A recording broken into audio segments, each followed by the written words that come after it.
थांबा, हा माणूस कोणत्या पक्षाचा आहे हे बघण्याआधी हा माणूस कोणासाठी लढतोय हे बघा. आज सोनम वांगचूक उपोषणावर बसले आहे, उद्या दुसरं कोणी बसेल. पण प्रश्न व्यक्तीचा नाही, प्रश्न आहे आपल्या शिक्षण व्यवस्थेचा. आपण ट्विटर इंस्टाग्रामवर बसू, सरकारला शिव्या देऊ, वेगवेगळ्या टिप्पणी करू आणि शेवट 2 दिवसांनी हे सगळं विसरून जाऊ.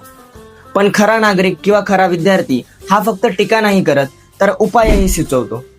म्हणून आज कोणती स्टोरी नाही सांगत, आज आपण वेगळं करू. ह्या कमेंट सेक्शन मध्ये ना तुमच्या हिशोबाने तुम्हाला जे सजेशन वाटतंय आपल्या एज्युकेशन सिस्टम सुधारण्यासाठी, विद्यार्थ्यांचा ताण कमी होण्यासाठी किंवा जो सिलेबस बद्दलचे जे काही सजेशन असतील ते तुम्ही या कमेंट सेक्शन मध्ये द्या. जो सजेशन एकदम भारी असेल ना आपण त्याला पिन पण करू आणि व्हिडिओ तुम्ही जास्तीत जास्त शेअर करा, जेणेकरून आपल्याला ज्यांच्यापर्यंत मेसेज पोहोचवायचा आहे तो त्यांच्यापर्यंत पोहोचला पाहिजे. बस, बाकी hear the story, live the lesson. Radhe Radhe.